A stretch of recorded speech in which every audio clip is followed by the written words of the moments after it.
primero les voy a explicar muy brevemente qué es la medicina nuclear y la imagen molecular. Después vamos a entrar propiamente a cómo se hacen estos estudios de PET-CT y finalmente las indicaciones más importantes que tienen estos estudios.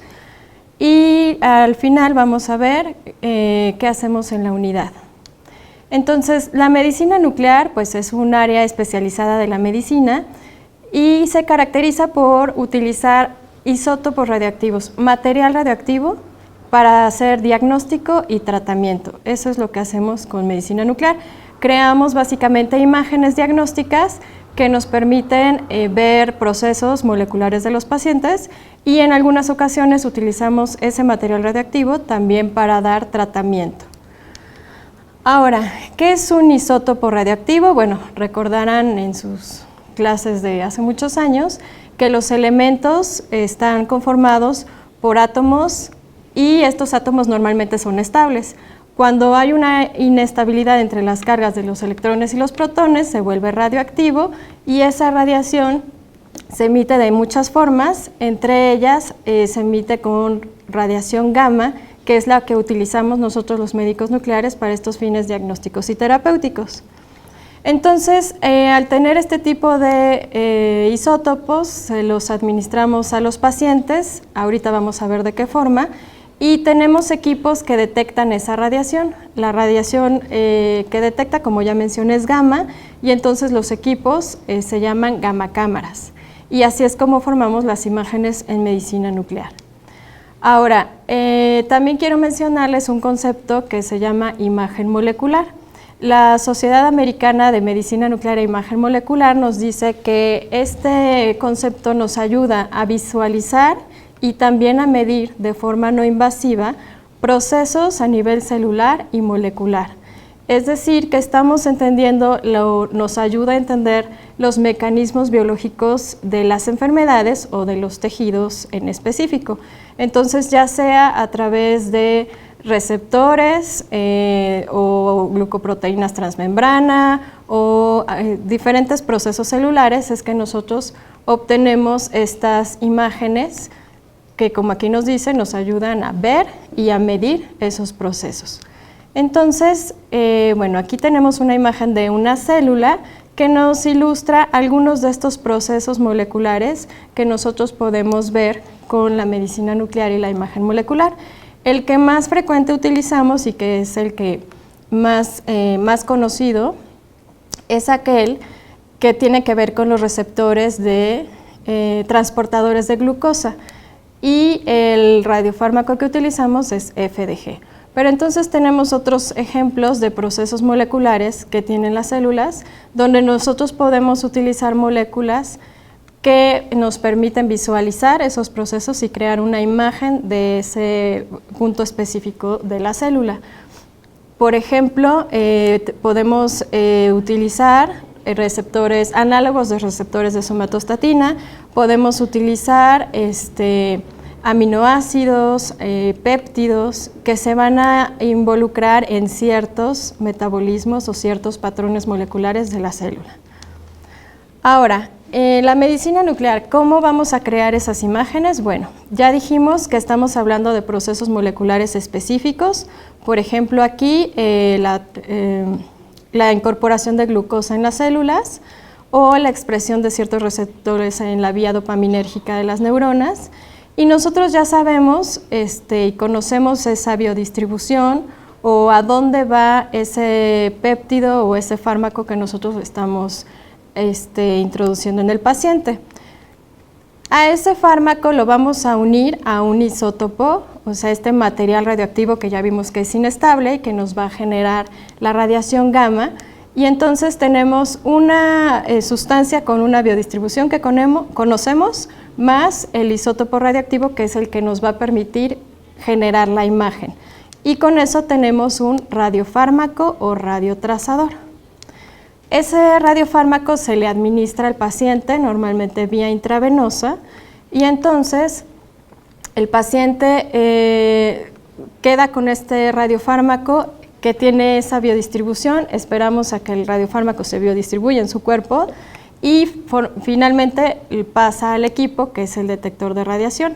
Para fines del PET es un detector que nosotros llamamos un tomógrafo, pero que va a detectar esa radiación que le llamamos positrones. Entonces, el PET es un estudio de tomografía por emisión de positrones. Pero finalmente es una gamma cámara que va a detectar la radiación. Y nos genera diferentes tipos de imágenes, recordando específicamente el proceso molecular que estábamos evaluando. Entonces, dependiendo de la patología del paciente o lo que queremos evaluar, podemos tener imágenes, por ejemplo, solamente del sistema dopaminérgico, o podemos tener imágenes de cuerpo entero, si estamos hablando de metabolismo de glucosa, o podemos tener otro tipo de imágenes, por ejemplo, de flujo cardíaco. Y es importante mencionar que la reconstrucción de estas imágenes, como son tomográficas, pues tenemos imágenes tridimensionales que podemos tener en cortes axiales, coronales y sagitales. Y bueno, el principio básico por el que se forman estas imágenes de la tomografía por emisión de positrones es relativamente sencillo y lo vamos a ejemplificar aquí muy brevemente, en donde tenemos un núcleo, o sea, un conjunto de átomos que tienen un núcleo inestable, es decir, les sobran protones en este caso, y por una reacción nuclear que se realiza en un ciclotrón, se produce el siguiente átomo inestable que va a emitir positrones. ¿Qué es un positrón? Bueno, un positrón es un electrón con una carga positiva, es lo que se llama la antimateria. Entonces, mediante un proceso que se llama aniquilación, cuando el positrón se encuentra con un electrón del medio, que en este caso es de mi paciente, entonces se forman dos fotones con un ángulo de 180 grados, que son los que me va a detectar el equipo y me van a generar la imagen. Entonces, finalmente, por eso se llama tomografía por emisión de positrones, porque este es el principio que utilizamos. Entonces, para fines prácticos, quien está radioactivo es mi paciente, es quien está emitiendo esa radiación, y en el equipo es donde voy a detectar esa radiación en un anillo de coincidencia. Y bueno, finalmente pues esas detecciones de radiación pasan a un procesamiento específico, me generan las imágenes del proceso biológico que es el que estoy evaluando. Entonces, actualmente todos los equipos de PET, todos los equipos de tomografía por emisión de positrones no vienen solos, vienen junto con un equipo de tomografía computada. ¿Por qué? Porque la tomografía por emisión de positrones me va a decir qué le está pasando a esa célula, dependiendo del mecanismo biológico que voy a evaluar, y la tomografía me va a decir en qué sitio anatómico está y las características morfológicas de la lesión o del órgano que estoy evaluando. Entonces, la tendencia de los últimos años es hacer equipos híbridos de tomografía computada y tomografía por emisión de positrones, estudios que me dan esa información morfológica y funcional, y entonces con eso me permite aumentar la sensibilidad y la especificidad, que si yo viera un estudio de tomografía por un lado y de PET por el otro. Y con eso tengo mejores diagnósticos. Entonces también necesito fusionar la interpretación de los estudios y el trabajo colaborativo, en mi caso, con los médicos radiólogos que ven la parte de tomografía. Y bueno, aquí hay un ejemplo de ese tipo de equipos, y como ven, en una parte está el tubo de rayos X, que es la parte de la tomografía, y por otro lado está el detector de radiación, el anillo de coincidencia de la parte del PET. Este tipo de estudios no se hacen al mismo tiempo. Se hace primero la tomografía y después el PET, pero el paciente no se baja de la camilla, siempre permanece en el mismo lugar, sin moverse, en una sola adquisición. Y posteriormente se fusionan las imágenes en el equipo de procesamiento. Y bueno, entonces esto me permite tener imágenes como estas, donde tengo solamente la tomografía en los diferentes cortes tomográficos. Aquí tengo solamente imágenes del PET, que son los mismos cortes que la tomografía, y si ven, puedo reconocer aquí toda la parte de la anatomía y la morfología de esta lesión pulmonar. En este caso es un PET con FDG, entonces estoy viendo el metabolismo glucolítico de mi paciente y el comportamiento también glucolítico de esta lesión, y lo puedo fusionar en imágenes anatómico-funcionales, que son las que finalmente voy a evaluar para tener un estudio diagnóstico de PET-CT. Ahora, ya vimos cómo se hacen o para qué se utilizan los radiofármacos.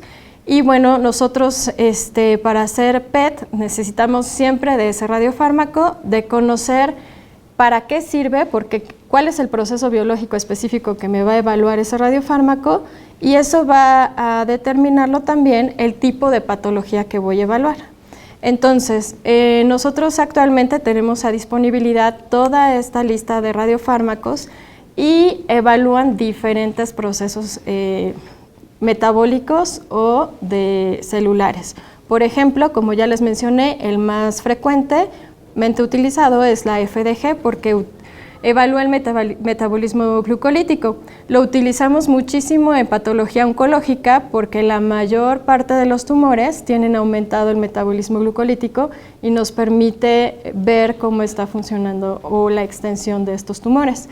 Pero hay otros tumores que no aumentan ese metabolismo y que expresan otro tipo de receptores o de proteínas, entonces tengo radiofármacos alternos para evaluar ese tipo de patologías. Aquí les muestro en la lista, por ejemplo, el acetato. Me va a permitir evaluar el metabolismo de los ácidos grasos, pero tengo otros diferentes, por ejemplo, los que evalúan angiogénesis o los que se unen a receptores específicos como somatostatina, como los de estradiol. También tenemos radiofármacos que evalúan específicamente hipoxia y no si hay o no tumor, por ejemplo, sino el tumor presenta o no hipoxia, y eso tiene fines terapéuticos muy importantes. Y bueno, otro tipo de radiofármacos que usamos son los de la vía dopaminérgica, donde puedo evaluar a nivel presináptico o a nivel postsináptico y me da diferente información de una misma patología. Y otro radiofármaco importante es el amoníaco, porque con ese hacemos los estudios cardiológicos para evaluar el flujo sanguíneo miocárdico. Y bueno, ahora vamos a entrar propiamente en las indicaciones más importantes que les mencionaba. Básicamente son 3, que son la gran mayoría, y la que nos ocupa con mayor número de pacientes es la oncológica.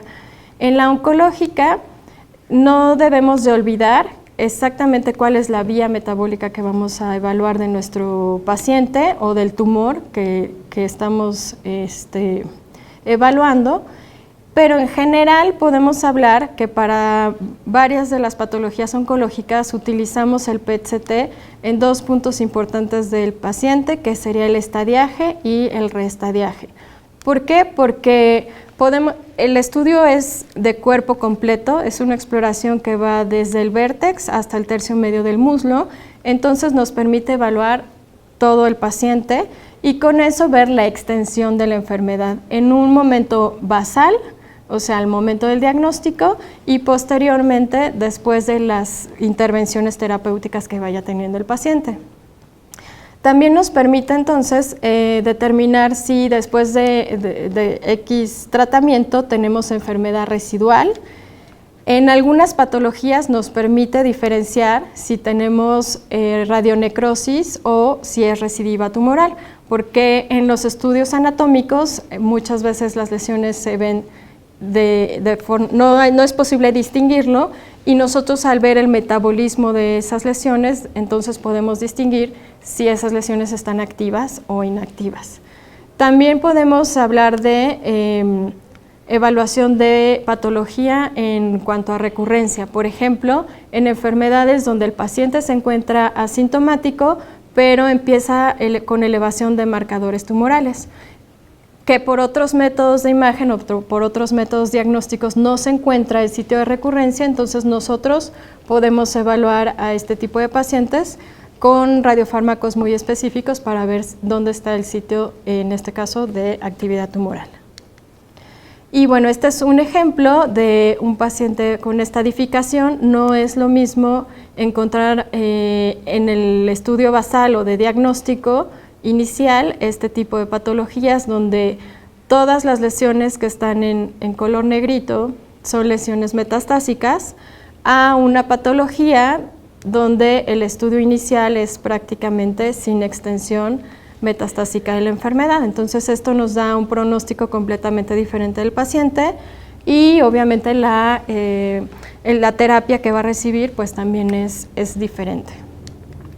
Otra de las indicaciones importantes es la búsqueda de tumor primario desconocido.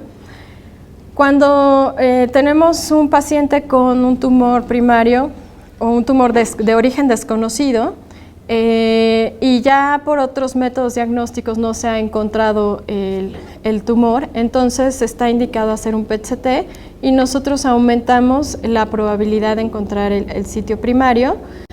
Entonces tenemos también de forma importante evaluar este tipo de pacientes. Sin embargo, es importante que nosotros tengamos la histología de las lesiones metastásicas en estos pacientes, porque de eso va a depender el tipo de radiofármaco que vamos a utilizar para evaluarlos. Otra de las indicaciones, por ejemplo, es la selección del sitio que mejor nos va a dar información durante una biopsia, porque tal vez en un estudio anatómico vemos que tenemos una lesión hepática, por ejemplo, y cuando planeamos la biopsia, bueno, pues decimos está cerca de la pared, es accesible, pero cuando hacemos el estudio metabólico nos damos cuenta que el área activa del tumor no es la que está cerca de la pared, sino está mucho más alejada. Entonces, el abordaje debe cambiar porque si tenemos una biopsia de la parte más cercana a la pared torácica, vamos a tener una biopsia inadecuada y entonces podemos planear mejor hasta dónde vamos a tomar la biopsia para tener una muestra adecuada.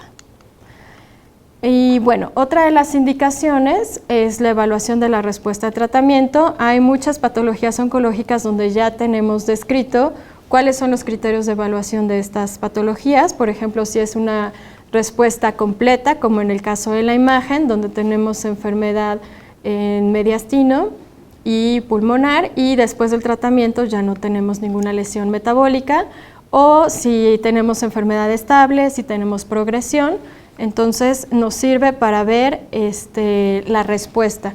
Muchas lesiones, si se siguen solamente por estudios anatómicos como tomografía, no cambian de tamaño o inclusive algunas aumentan de tamaño en respuesta al tratamiento. En cambio, nosotros podemos decir cómo se están comportando metabólicamente y esas lesiones que aumentaron de tamaño, si respondieron con menor metabolismo, bueno, pues entonces es una respuesta parcial o una respuesta total, dependiendo de cómo se están comportando. También en ciertas ocasiones nos ayuda a predecir la respuesta al tratamiento. ¿Qué quiere decir eso? Que bueno, el grado de captación del radiofármaco que yo tenga nos ayuda a decir si antes de que el paciente complete todo su tratamiento, si en el primer ciclo de quimioterapia va a responder y entonces puede continuar con la misma quimioterapia, o si no va a responder, o sea, si no hay un cambio del basal al primer ciclo, entonces no tiene caso continuarle toda la quimioterapia. Entonces ahí podemos predecir si va a responder o no va a responder. Y otras indicaciones importantes es, bueno, nos ayuda a planear la radioterapia, sobre todo aquella modalidad de intensidad modulada, y tiene valor pronóstico. La captación que yo veo aquí en los tumores, en los tejidos, también tiene un valor pronóstico. A mayor captación en determinadas enfermedades oncológicas, puedo decir que es de peor pronóstico que si tuviera menor concentración. Y bueno, aquí les pongo algunos ejemplos. Los que vimos anteriormente son con FDG y estos son ejemplos con otros radiofármacos, por ejemplo, metionina, cuando tenemos un tumor cerebral donde en la resonancia no pudieron diferenciar si era recidiva, entonces nosotros con la metionina podemos decir exactamente cuál es la lesión del tumor que sigue con actividad. Este, por ejemplo, es un caso interesante donde el mismo paciente utilizamos 2 radiofármacos diferentes. El primero es acetato, que ve el metabolismo de los ácidos grasos. El segundo es FDG, que como ya sabemos es metabolismo glucolítico. Pero este paciente viene por una lesión renal de origen a determinar. Entonces quieren saber si es una lesión maligna o benigna. ¿Qué pasa si yo lo evalúo con FDG? Bueno, una de las cosas que tiene esta molécula, este radiofármaco, es que se elimina por vía renal. De modo que yo veo estos riñones y digo, bueno, pues es eliminación normal, es biodistribución. Pero no me permite entonces evaluar el metabolismo de esa lesión. Utilizo otro radiofármaco que no tiene eliminación renal o que es mínima, y que además sé que va a concentrar y me va a determinar si una lesión renal es benigna o maligna, como es el acetato, y entonces ahí sí puedo diferenciar a mi paciente y tiene un diagnóstico preciso a diferencia del otro radiofármaco. Por eso es muy importante saber la clínica de mi paciente y de preferencia la histología de las lesiones que voy a evaluar, porque no es lo mismo un radiofármaco que otro. O sea, puedo decir, quiero hacerle un PET y está muy bien, pero tengo que saber con qué se lo voy a hacer porque estamos hablando de imágenes moleculares. Este es otro ejemplo también en la misma vía, en donde tenemos un estudio con FDG de una lesión pulmonar y si pueden observar, la captación de esa lesión prácticamente es nula. O sea, si yo la veo solamente en el estudio axial de FDG, esa captación no me llama la atención, ese estudio podría darlo como negativo. ¿Qué pasa con la tomografía? Bueno, no, ahí hay una lesión muy evidente, pero ¿cómo se está comportando? Bueno, no tiene un metabolismo glucolítico incrementado. ¿Qué quiere decir? Que tengo que usar otro radiofármaco para ver si se está comportando de manera distinta. Y ese es el caso, por ejemplo, de los tumores neuroendocrinos, sobre todo los de bajo grado. Esos tumores normalmente no tienen metabolismo glucolítico incrementado, por lo tanto mi estudio de FDG va a salir negativo. Cuando utilizo un estudio con análogos de receptores de somatostatina, que yo sé que esos tumores sobreexpresan receptores de somatostatina, entonces tengo que esa lesión es positiva. Entonces tengo que conocer muy bien a mi paciente para saber cuál es la mejor opción de PET-CT que le voy a ofrecer. Y aquí tenemos otros ejemplos de otros radiofármacos diferentes. Por ejemplo, este es fluoruro de sodio, que nos va a evaluar únicamente el metabolismo óseo y específicamente las lesiones con actividad osteogénica incrementada. En este tipo de estudio, el PET únicamente me da esa información del metabolismo óseo, pero la tomografía, bueno, me da la imagen del cuerpo completo, que también me sirve para la evaluación del paciente. En este caso, esta imagen que les quiero presentar es un cáncer de mama específicamente, y bueno, la imagen de la izquierda nos dice que es un estudio con FDG. Entonces vemos que esta lesión, bueno, tiene metabolismo glucolítico incrementado, pero no viene por eso esta paciente. Esta paciente viene porque tenemos este radiofármaco que se llama RGD, y el RGD nos ve angiogénesis. Entonces, si la lesión que yo veo con FDG concentra el RGD, quiere decir que tiene angiogénesis incrementada y que yo la puedo tratar con un medicamento antiangiogénico. Con esto puedo ver si todas las lesiones que tiene mi paciente van a responder a ese medicamento, y posteriormente puedo hacer estudios de seguimiento para ver cómo va respondiendo o no a ese tratamiento. Y esta es la misma paciente, pero en este caso vemos que la lesión hepática que concentra FDG no concentra el RGD. Entonces, cuando yo siga a mi paciente, si es que recibe este tipo de fármacos antiangiogénicos, espero que la lesión de la mama responda, pero ya sé que la lesión hepática no va a responder.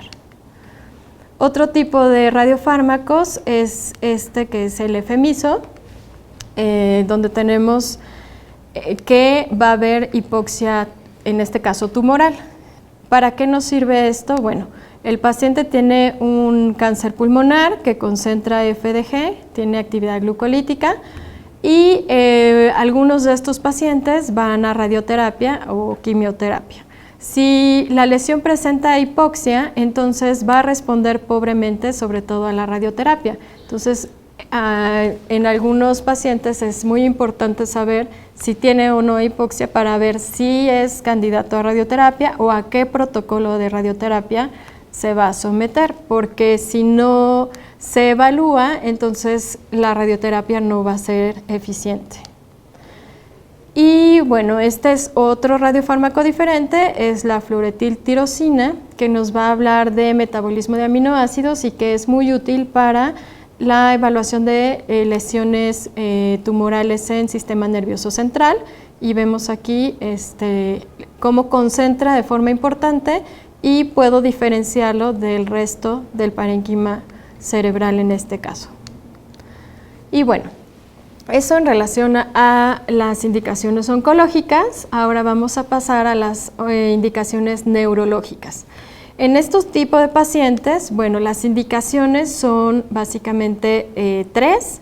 La primera es la localización del foco epileptógeno, la segunda es para diferenciar diferentes tipos de demencia y la tercera es para evaluar síndrome parkinsónico y Parkinson.